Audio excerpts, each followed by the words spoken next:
नमस्कार, बहुत बहुत स्वागत है आपका ईटी नाउ स्वदेश की इस बेहद खास पेशकश कल की तैयारी में। मैं हूं आपके साथ प्रशांत पांडे। जो दर्शक हमारे साथ अभी जुड़े हैं उनकी जानकारी के लिए बता दें कि इस शो में हम देते हैं आज के बाजार का पूरा ब्यौरा, साथ ही करवाते हैं कल के बाजार की आपकी खास तैयारी। दिग्गज एक्सपर्ट मार्केट के हमारे साथ होते हैं जो आपके सवालों पर भरोसेमंद सलाह देते हैं। और याद रखिए, ये शो आप दर्शकों का शो है क्योंकि बहुत बड़ा हिस्सा आपके सवालों का इसमें शामिल होता है। लेकिन सवाल हम तक पहुंचाएंगे कैसे, जरा वो प्रक्रिया जान लीजिए। तो सवाल हम तक पहुंचाने के लिए आपको बड़ा ही आसान सा तरीका अपनाना है। स्क्रीन पर ये जो नंबर आपके स्क्रीन पर फ्लैश हो रहा है, इस व्हाट्सएप नंबर पर अपना सवाल हम तक पहुंचाइए। याद रखिए, जब भी आप सवाल भेजिए अपना और अपने शहर का नाम जरूर लिखिए। यही नहीं, अगर आप सोशल मीडिया पर एक्टिव हैं तो हमारे ट्विटर और फेसबुक पेज को फॉलो कीजिए और वहां पर #KKT यानी कल की तैयारी स्पेस अपना सवाल हम तक पहुंचाइए। बहुत सारे सवाल हमें यूट्यूब और इंस्टाग्राम के जरिए भी आते हैं, उन सवालों को भी हम इस शो में शामिल करते हैं। अब देख लेते हैं कि आज आपके सवालों पर कौन से एक्सपर्ट जवाब देने वाले हैं। आशीष माहेश्वरी साहब होंगे ब्लू ओशन स्ट्रेटेजिक एडवाइजर से, और इसके साथ ही कपिल शाह होंगे MK ग्लोबल फाइनेंशियल सर्विसेज से। और चलिए सबसे पहले जरा देख लेते हैं कि आखिर आज बाजार की चाल किस तरह की रही है, बाजार में किस तरह का एक्शन दिखा है। पूजा बता रही हैं इसकी पूरी अपडेट।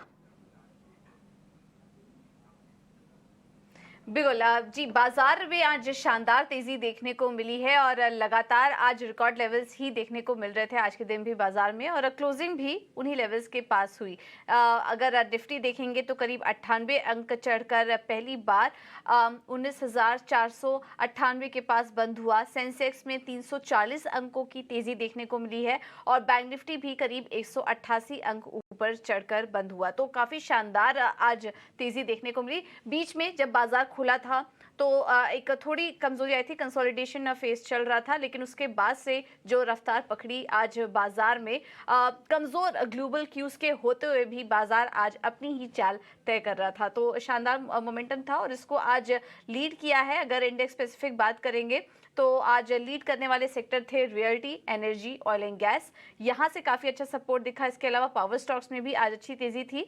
अगर आईटी और एफएमसीजी को छोड़ दें जो कि हल्के लाल निशान में कारोबार कर रहे थे, सभी इंडाइसेस आज हरे निशान में ही ट्रेड कर रहे थे। अब बात करते हैं निफ्टी के चढ़ने वाले शेयरों की। तो यहां पर आज तेजी में थे ऑटो स्टॉक्स, एमएनएम 4% ऊपर, टाटा मोटर्स में 2% की तेजी थी। इसके अलावा अपोलो हॉस्पिटल, पावर ग्रिड और रिलायंस भी आज मजबूती के साथ कारोबार कर रहा था। कमजोरी थी आज आयशर में, लगातार हम देख रहे थे तीसरे दिन यहाँ पर वीकनेस थी और करीब 2.5% से ज़्यादा ये स्टॉक आज टूटा। HDFC लाइफ में भी वीकनेस थी। मारुति सुजुकी में भी एक शानदार तेजी देखने के बाद आज हमने थोड़ी मुनाफा वसूली भी देखी। HCL टेक और बजाज फाइनेंस भी हल्की कमजोरी के साथ कारोबार कर रहे थे। तो ये हैं कुछ बड़े निफ्टी स्टॉक्स। अब आते हैं मिड कैप स्टॉक्स पर। तो यहाँ पर आज हमने देखा कि हिंदुस्तान जिंक में 8% तक की तेजी देखने को मिली। बोर्ड की बैठक होगी जिसमें कि डिविडेंड देने पर विचार किया जाएगा और आज डिविडेंड का पूरा एक्शन हिंदुस्तान जिंक में देखने को मिला। इसके अलावा टोरेंट पावर में आज 5% की तेजी थी और इसके अलावा कुछ अन्य पावर स्टॉक्स में भी आज अच्छा मोमेंटम हम देख रहे थे। मीडिया स्टॉक्स में सन टीवी में आज तेजी थी और औरोबिंदो फार्मा भी 4% की बढ़त के साथ कारोबार कर रहा था। वहीं कमजोरी थी जिंदाल स्टील में, पूनावाला फिनकॉप में आज मुनाफा वसूली देखने को मिली। टाटा टेली और एस्ट्रल भी कमजोरी के साथ कारोबार कर रहे थे। तो यह है मिड कैप स्टॉक्स में एक्शन। कुछ और स्टॉक्स जहां पर की एक्शन दिख रहा था उसमें रियल्टी स्टॉक्स आज चल रहे थे रिकॉर्ड ऊंचाई पर। रियल्टी इंडेक्स भी पहुंचा और हमने देखा Godrej properties, DLF, Prestige estates, यहाँ पर प्रेस्टीज एस्टेट्स एक के बाद एक अपने एक्सपेंशन प्लान अनाउंस कर रही है और चेन्नई में एक नई IT पार्क की घोषणा की है जिसके चलते आज वहां पर भी तेजी थी। और पूर्वांकरा भी मजबूत अपडेट्स के बाद 11% भागा। आज मेरा रियल्टी जैसे स्टॉक्स भी आज चल रहे थे। तो ये जो एक के बाद एक सेल्स अपडेट आ रहे हैं मजबूत, उसके चलते हम देख रहे थे कि रियल्टी स्टॉक्स में अच्छी तेजी थी। DCB बैंक, टाटा AMC को स्टेक बढ़ाने की मंजूरी मिल चुकी है RBI की तरफ से, जिसके चलते वहां पर एक्शन था। और KEC टाटा पावर भी आज सुबह से ही चल रहे थे। यहाँ पर ऑर्डर जीतने की खबर आई दोनों ही कंपनियों में, जिसके चलते हम इन दोनों स्टॉक्स में भी अच्छा एक्शन देख रहे थे। तो ओवरऑल मिड कैप स्टॉक्स में मोमेंटम कंटिन्यू था और ओवरऑल बाजार में भी हमने देखा तेजी का मोमेंटम अभी भी बना हुआ है। बिल्कुल, बहुत बहुत शुक्रिया करेंगे पूजा बाजार की तमाम अपडेट्स के लिए। और चलिए अब अपने गेस्ट से जो है वो इस पर एक राय ले लेते हैं। आशीष जी बताएं मार्केट को यहाँ से अब किस तरह से ऑब्जर्व कर रहे हैं आप। बहुत बहुत स्वागत आपका। इनफैक्ट आज शायद 7वां या 8वां दिन है जब बाजार तेजी में बंद हुए हैं और ऐसा बिल्कुल थकने का बाजार नाम नहीं ले रहा है। तो सबसे बड़ी बात तो ये है कि जो ग्लोबल फैक्टर्स हैं, या कहीं कोई ऐसा नेगेटिविटी नज़र नहीं आ रही है अभी भी। दूसरी बात ये है कि जो एफआईज का फ्लो है वो काफ़ी बना हुआ है भारतीय बाजार में। हमने देखा कि पिछले 3 महीनों में जहाँ जब उन्होंने बाइंग स्टार्ट किया था तो 15,000 करोड़, फिर 38,000 करोड़, अभी लास्ट मंथ में करीब 50,000 करोड़ से ज़्यादा का जो उन्होंने बाइंग किया और इसी सप्ताह में ऑलमोस्ट 5,000 करोड़ की बाइंग ऑलरेडी कर चुके हैं। तो मुझे लगता है कि वो भी एक बड़ा फैक्टर है। तीसरा जो फैक्टर मुझे नज़र आता है, चूँकि ये क्वार्टरली नंबर्स आने का समय है और इस बार नंबर जो आएंगे वो थोड़ा-सा उम्मीद से बेहतर रहने की उम्मीद है भारतीय कंपनियों की। क्योंकि जो एक इन्फ्लेशन रिलेटेड प्रेशर थे या रॉ मटेरियल रिलेटेड प्रेशर थे उसमें कमी हुई है और जो सेल्स प्राइस है वो मेंटेन है कंपनियों की। तो इस बार प्रॉफिटेबिलिटी चाहे वो बीएफएसआई हो या ऑटो हो या आईटी हो, सभी तरफ आपको अच्छी ग्रोथ देखने को मिलेगी। तो ये सारे फैक्टर्स हैं जो बाजार को नई ऊंचाइयों की तरफ लेकर जा रहे हैं और फियर ऑफ मिसिंग आउट भी एक इम्पॉर्टेंट रोल प्ले कर रहा है। तो मैं अभी भी बुलिश हूँ बाजारों को लेकर। मेरा मानना है कि ये जो ट्रेंड है बुलिश, ये जारी रहेगा। ट्रेंड जारी रहने की उम्मीद आगे भी बाजार में, आशीष जी का मानना है। और चलिए अब चलते हैं अपने दूसरे मेहमान की और दूसरे एक्सपर्ट की ओर। कपिल शाह हमारे साथ हैं। कपिल जी, बहुत बहुत स्वागत है आपका। आप बताएं किन लेवल्स पर रखनी होगी नजर? जी, धन्यवाद प्रशांत जी। तो बेसिकली निफ्टी का जो हम अभी मूव देख रहे हैं तो काफी सस्टेन है। ये ऑलमोस्ट 16वां वीक है जहां पे मार्केट कंटिन्यूसली ऊपर जा रहा है। हमने 16 वीक पहले 16,800 का लो देखा था और 16,800 के लो से अभी तक ऑलमोस्ट मार्केट ने 16% मूवमेंट एक वन वे में दी है, जो काफी अच्छी है। और इस मूव के चलते हुए हम एक अनचार्टेड टेरिटरी में आ गए हैं। तो अभी हिस्टोरिकली कोई प्रीवियस लेवल तो नहीं है, लेकिन जो चार्ट पे अभी तक प्रिंट हो चुका है, हम उसके बेसिस पे अगर हम बोलते हैं तो निफ्टी का अभी 19,485 का लेवल है। तो पहला इंट्राडे का सपोर्ट लेवल, क्योंकि पिछले काफी दिनों से हमने देखा हुआ है कि मार्केट ने अपने इंट्राडे के सपोर्ट लेवल को भी ब्रीच नहीं कर रहा है। तो जब तक अपने इंट्राडे का सपोर्ट लेवल जो कि यहाँ पे आता है 19,930 का, जो वेरी शॉर्ट टर्म लेवल है, जैसे कि हम इस शो में हम कल की तैयारी करवाते हैं तो इसके लिए हमने काफी शॉर्ट टर्म का व्यू लिया हुआ है कि 19,350 तक मार्केट जब तक होल्ड करता है तब तक काफी अच्छा है। कहने के लिए 19,500 एक रेजिस्टेंस लेवल है, क्योंकि वहां पे काफी ज्यादा हैवी कॉल राइटिंग हुई है। लेकिन 19,400 के बाद में 19,700 के वो सब लेवल देखने मिलते हैं। हाईएस्ट कॉल बेस 20,000 के यहाँ पे बनता है, लेकिन वहां पे तो हमें सबसे ज्यादा कॉल राइटिंग देखने मिल रही है। लेकिन एक पर्टिकुलर व्यू हम ले सकते हैं कि मार्केट 19,350 के ऊपर in very short term positive में है और 19,350 के नीचे 19,200 इसका नेक्स्ट बेस्ट सपोर्ट लेवल आता है। और वही केस बैंक निफ्टी के लिए भी एप्लीकेबल होता है कि ओवरऑल स्ट्रक्चर पॉजिटिव मोमेंटम है। आज के दिन में भी आखिरी पड़ाव में हमने एक्सिस बैंक और कुछ बैंकिंग काउंटर्स को मूव होते हुए देखने मिला था। तो बैंक निफ्टी भी एक पॉजिटिव मोमेंटम है जब तक वो 45,000 के ऊपर सस्टेन कर रही है। ठीक है, तो निफ्टी की अगर हम बात करें तो यहाँ पर एक अहम लेवल जो है वो 19,350 का, ऊपर के लेवल पे अगर हम देखें तो 19,500 का लेवल अहम है और 19,350 के नीचे के लेवल देखें वहाँ पर 19,200 के लेवल पर नज़र रखनी होगी।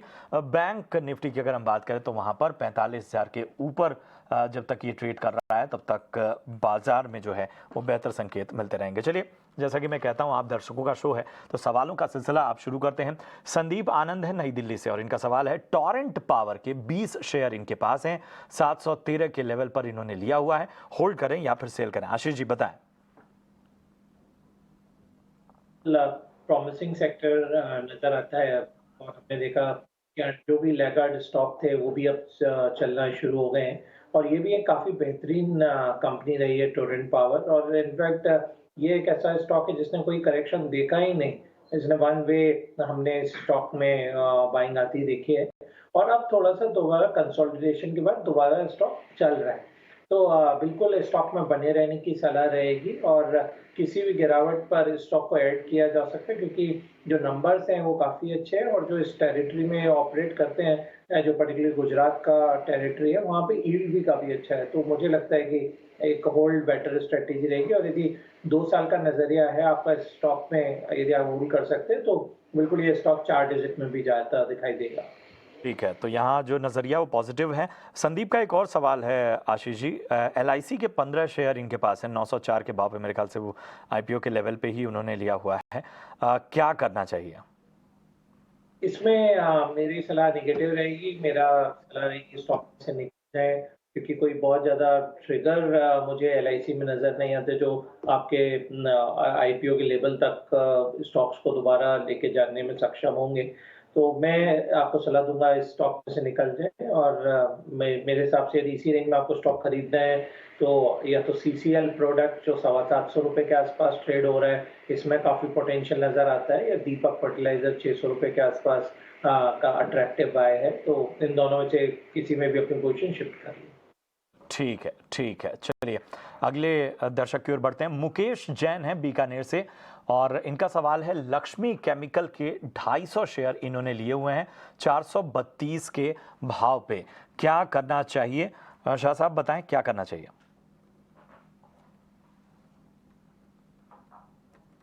जी, ये सवाल मेरे लिए है। जी जी जी।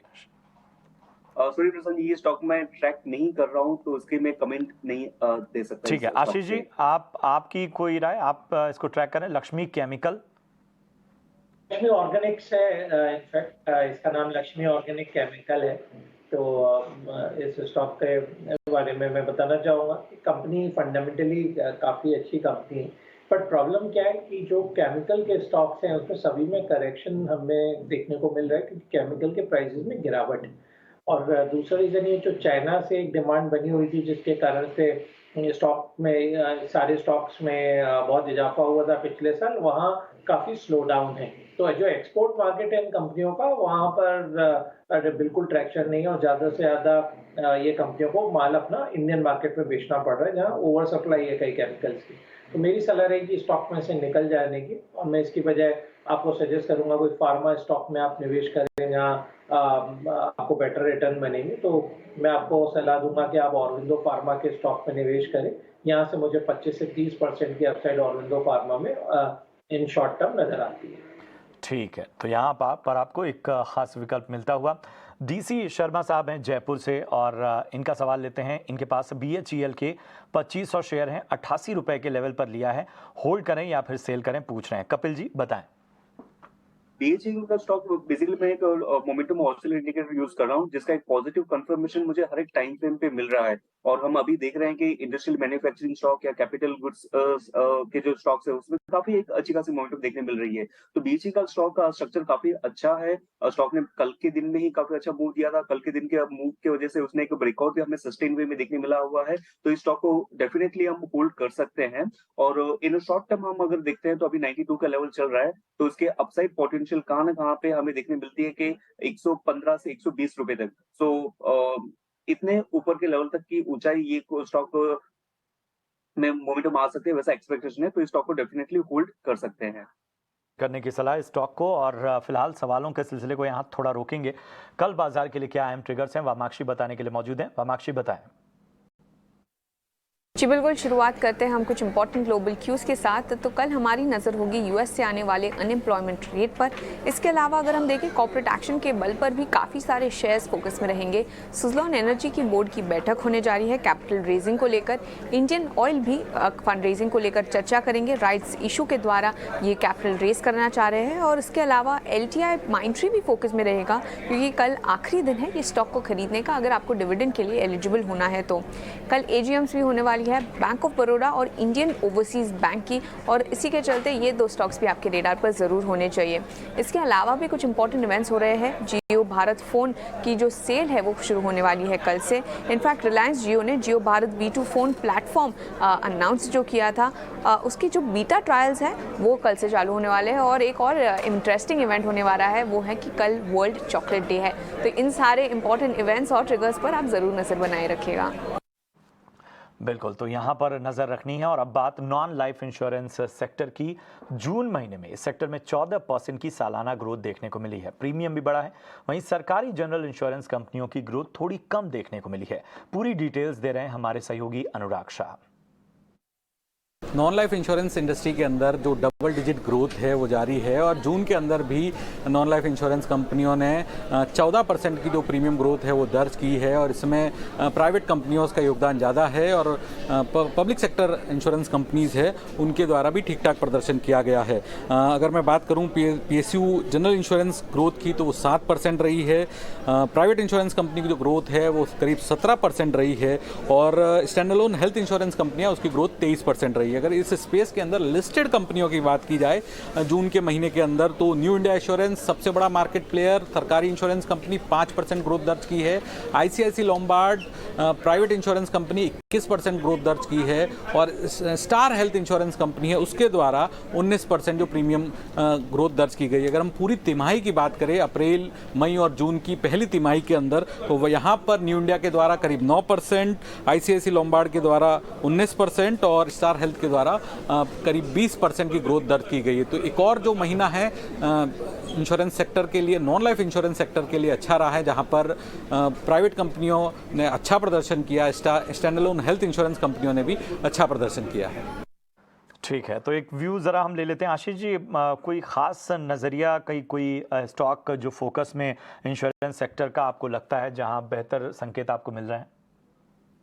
देखिए बिल्कुल जो भी लाइव और नॉन लाइव दोनों ही कंपनियों के जो परफॉर्मेंस में अच्छा मोमेंटम देखने को बिल्कुल मिल रहा है और रीज़न ये है कि ओवरऑल जहाँ तक नॉन लाइव की बात करें तो दो चीज़ें पॉजिटिव हो रही हैं कि एक तो जैसे व्हीकल सेल्स बढ़ रहा है उसका बेनिफिट इनको हो रहा है, इंडस्ट्रियलाइजेशन हो रहा है जिसके कारण से इनका प्रीमियम इनकम बढ़ रहा है और इसके अलावा जो ट्रैवल इंश्योरेंस या दूसरे इंश्योरेंस है उन सभी में ग्रोथ देखने को मिली है। तो मेरा मानना है इस सेक्टर में तो बिल्कुल थोड़ा अट्रैक्शन बना हुआ है। तो यहाँ पर जो मेरी पिक रहेगी वो GIC और ICICI लोम्बार्ड मेरी यहाँ पर पिक है। जहाँ तक लाइफ इंश्योरेंस का सवाल है वहाँ पर भी अब चूंकि थोड़ा डिस्पोजेबल इनकम बढ़ रहा है, सैलरीज बढ़ रही है तो जो निवेश है इस पर्टिकुलर सेक्टर में वो भी जा रहा है। तो यहाँ पर जो मेरी पिक है वो SBI लाइफ इंश्योरेंस है। मेरा मानना है कि बिल्कुल SBI आउट परफॉर्म करेगा कंपेयर टू PSL और इसके अलावा यदि प्राइवेट सेक्टर में दूसरी कंपनी देखें तो HDFC लाइफ मुझे पसंद है।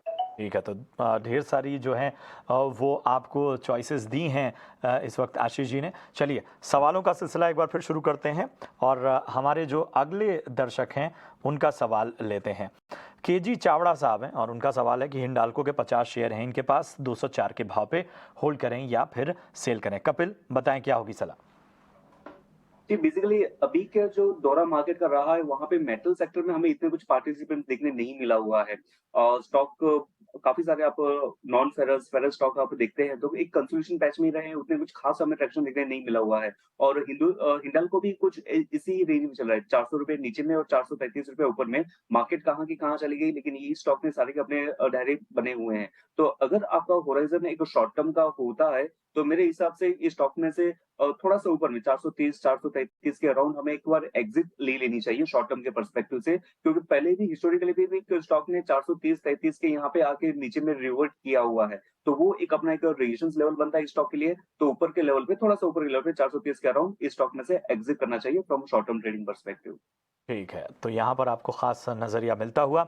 अगले दर्शक राकेश कुमार हैं कानपुर उत्तर प्रदेश से। पतंजलि फूड्स के 100 शेयर इनके पास हैं, 1250 के भाव पे लॉन्ग टर्म का नजरिया चाहते हैं। आशीष जी बताएं। देखिए ये भी लंबी अवधि के लिए कोई निवेश बुरा नहीं है और मेरा मानना है काफी कंसोलिडेशन और काफी नीचे आने के बाद से दोबारा स्टॉक में मोमेंटम देखने को मिल रहा है और जो उनके ब्लॉक डील से रिलेटेड ट्रांजेक्शन थे वो भी ओवर हो रहे हैं। तो मुझे लगता है कि दोबारा से फूड पर्टिकुलर सेक्टर और पर्टिकुलरली जो FMCG सेक्टर है यदि आप देखें तो उसके इंडाइसेस भी ऑलमोस्ट ऑल टाइम हाई पर चल रहे हैं। तो पतंजलि फूड भी बिल्कुल परफॉर्म करेगा जैसे HUL या दूसरे स्टॉक कर रहे हैं। तो मेरे स्टॉक में बने रहने की सलाह रहेगी। स्टॉक में अगर लंबी अवधि का आपका नजरिया है। शालिनी है राजस्थान से और इनका सवाल है पूना वाला फाइनेंस के इनके पास 50 शेयर हैं 270 के भाव पे, 1 साल का नजरिया भी चाहती हैं और ये भी पूछ रही हैं कि 550 तक का टारगेट अचीव हो सकता है क्या? जी कपिल बताएं क्या होगी आपकी सलाह? जी फिलहाल के अभी के मार्केट एक्शन में हम देखते हैं कि जो NBFC कंपनीज है, लेट्स से पूना वाला फाइनेंस हो गए या फिर एमने फाइनेंस, भले ही सेक्टर का एक्सपोजर अलग अलग इंडस्ट्रीज में होंगे लेकिन एज अ वॉल ये पर्टिकुलर एनबीएफसी सेक्टर्स ने काफी अच्छा परफॉर्म किया हुआ है, पूरा वाला ने भी काफी अच्छा एक लीड किया हुआ है। एंड सेकंडली टेक्निकल स्ट्रक्चर भी स्टॉक का एक पॉजिटिव कंटिन्यूएशन साइन का ही हमें देखने मिल रहा है। 362 के लेवल पे हम देख रहे हैं, आज थोड़ा सा प्रॉफिट बुकिंग बना हुआ है, लेकिन उससे कोई ज्यादा मैटर नहीं बनता है। स्टॉक का स्ट्रक्चर काफी अच्छा है, उसको हम होल्ड कर सकते हैं। आपका 1 साल का नजरिया है जो काफी बेहतरीन नजरिया है, और सेक्टर भी काफी फ्लेवर में है, तो ऑफकोर्स इसको होल्ड कर सकते हैं। ऑल टाइम हाई पे टारगेट 550 पे आएगा नहीं आएगा, that is a secondary thing, लेकिन इस स्टॉक को ट्रेलिंग स्टॉप लॉस अगर आपको प्लेस करना होता है तो 330 के स्टॉप लॉस के साथ में आप इसको होल्ड कर सकते हैं एक बड़ी अवधि के लिए, और वहां से बाउंस ऊपर की ओर हमें देखने मिल सकता है, और इन बिटवीन थोड़े से करेक्शन होते हैं तो स्टॉक को एक्यूमुलेट भी किया जा सकता है। तो खास होल्ड करने की आपको सलाह रहेगी। जी खास आपको रणनीति यहाँ पर सुझाई गई है जिसको देखना है आपको। चेतन जैन है इंदौर से और इनका सवाल है आईएक्स के, इनके पास 3000 शेयर हैं, 122 के भाव पे इन्होंने लिया हुआ है, होल्ड करें या फिर सेल करें आशीष जी? देखिए आईएक्स एक ऐसा स्टॉक है जिसने काफी अंडर परफॉर्मेंस दिया है over a period of time. In fact अभी भी स्टॉक अपने जो 52 वीक हाई से काफी करेक्ट हुआ है और बिल्कुल भी इसको सपोर्ट नहीं मिल रहा है। तो मेरी सलाह रहेगी कि स्टॉक में से एक बार निकल जाए, और यदि आपको इसी पर्टिकुलर सेक्टर में स्टॉक बाय करना है तो मुझे लगता है कि टाटा पावर इस करेक्शन के बाद में काफी अट्रैक्टिव हो गया है। वहां पर आप बिल्कुल निवेश के मौके ढूंढ सकते हैं और वो आपको बेटर रिटर्न देगा कंपेयर टू आईएक्स। ठीक है, तो यहाँ पर भी आपको खास सलाह मिलती हुई। चलिए अब कार्यक्रम में वक्त आ गया आपके फेवरेट सेगमेंट कमाई के वीआईपी शेयर जानने का।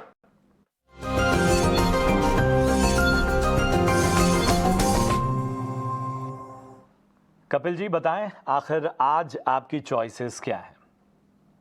जी, सबसे पहली चॉइस मेरी जीएमआर इंफ्रा की रहेगी। स्टॉक का जो ब्रॉडर फॉर्मेशन हमने जो पहले रियलिटी सेक्टर में देखे हुए थे, रियलिटी इंडस्ट्रीज में देखे हुए थे, वहां से एक काफी अच्छा पिक हमें देखने मिला था, तो वैसा ही फॉर्मेशन मुझे यहाँ पे देखने मिल रहा है। स्टॉक ने काफी बहुत बड़ा कंसोलिडेशन पैच बनाया हुआ, ऑलमोस्ट 2011 से लेके 2021 तक, यानी 10 साल का कंसोलिडेशन पैच को बेस बनाया, ब्रेकआउट किया, रिटेस्ट किया, अभी फिर से एक पॉजिटिव कंटिन्यूएशन मूव हमें यहाँ पे आते हुए देखने मिल रहा है। तो इस स्टॉक पे 44.65 के लेवल पे चल रहा है, तो यहाँ पे एक बाई की सलाह रहेगी 43.5 के स्टॉप लॉस के साथ, और ऊपर में हमें जो इसके इमीडिएट हाई लेवल है 46.5 47 के यहाँ पे एक अपसाइड मोमेंटम देखने मिल सकती है। तो ये पहला स्टॉक रहा जीएमआर इंफ्रा का।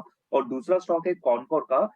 ये सारे स्टॉक्स है ना, मार्केट काफी खिंचाव में आ गया है, काफी सारे स्टॉक एक्सचेंज हो गए हैं, लेकिन कुछ एक ऐसे सेगमेंट भी है जहां पे स्टॉक अभी अभी मूव करना स्टार्ट कर रहे हैं अपने लोअर बैंड से। 2-2 साल के कंसोलिडेशन पैच के बाद में अभी ऊपर में कुछ ट्रैक्शन हमें देखने मिल रहा है। तो कॉनकोर भी कुछ ऐसे तरीके के स्टॉक है जो 2 साल के कंसोलिडेशन पैच के बाद में अच्छा सा मोमेंटम ऑलरेडी आ गया है, थोड़ा सा डाइजेस्ट कूल ऑफ ही हो गया और फिर से अभी अभी मोमेंटम पिक कर रहा है ऊपर में। तो कॉनकोर एक सेकंड बैट यहाँ पे रहेगा 6 करंट लेवल पे बाय करने के लिए, और 660 का इसका स्टॉप लॉस रहेगा, और ऊपर में हमें इसको 750 तक के लेवल्स देखने मिल सकते हैं। तो ये जीएमआर इंफ्रा और कॉनकोर दोनों बाय कॉल रहेंगे। दो सलाह यहाँ पर फोकस करने की जरूरत कपिल की ओर से। आशीष जी आप बताएं, आपका फोकस कहाँ है? देखिए, 2 स्टॉक मैंने जो आइडेंटिफाई किए, एक लार्ज कैप और एक small cap. Large cap stock रहेगा हीरो मोटर कॉर्प। मेरा मानना है इस स्टॉक की जो हर्ले का ट्रांजैक्शन हुआ उसके बाद और री रेटिंग होगी। जरूर स्टॉक अपने ऑलमोस्ट 52 वीक हाई के पास ही ट्रेड कर रहा था, बट अब मुझे लगता है कि स्टॉक नए लेवल्स बनाएगा, क्योंकि आपने देखा होगा कि काफी अंडर परफॉर्मर रहा कई सालों से स्टॉक, और अब एफआईज की इसमें हमने दोबारा से बाइंग आता देखा है, क्योंकि जो ऑटोमोबाइल सेक्टर है उस पर इंस्टीट्यूशन इन्वेस्टर्स काफी बुलिश हैं। तो अभी भी इस स्टॉक में आज जरूर 52 वीक हाई बनाया है, बट बाय करने की सलाह रहेगी, क्योंकि एक तो जो नंबर्स हैं सेल्स के वो आगे जाके काफी अच्छे आने की उम्मीद है, क्योंकि ये जो बाइक है काफी अच्छा कंट्रीब्यूट करेगी। इसके अलावा रॉ मटेरियल के प्राइसेस में भी जो गिरावट आई है उसका कारण से Q1 के नंबर्स आपको काफी अच्छे देखने को मिलेंगे। तो इसको बिल्कुल 6 महीने के पर्सपेक्टिव से मिनिमम टारगेट 3500 और उसके ऊपर भी स्टॉक जा सकता है।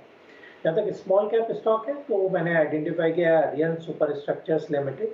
आपके चैनल पे ही शायद आज और भी रिकमेंड हुआ है ये, बट मैं भी काफ़ी बुलिश हूँ इस स्टॉक पर। इस स्टॉक में सिर्फ देखा जाए तो सिर्फ 750 करोड़ के मार्केट कैप पे कंपनी ये मिल रहा है, और अगले 2 साल में जो कंपनी की जो सेल्स की वेलोसिटी है वो ही करीब 1400 करोड़ रुपए के कैश फ्लो कंपनी में लाएगी।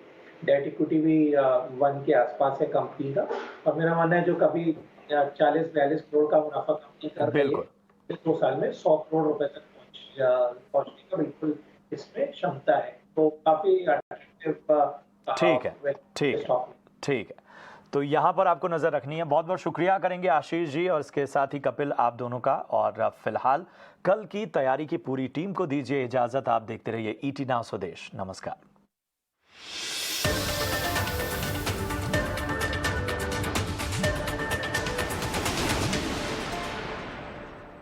House warming party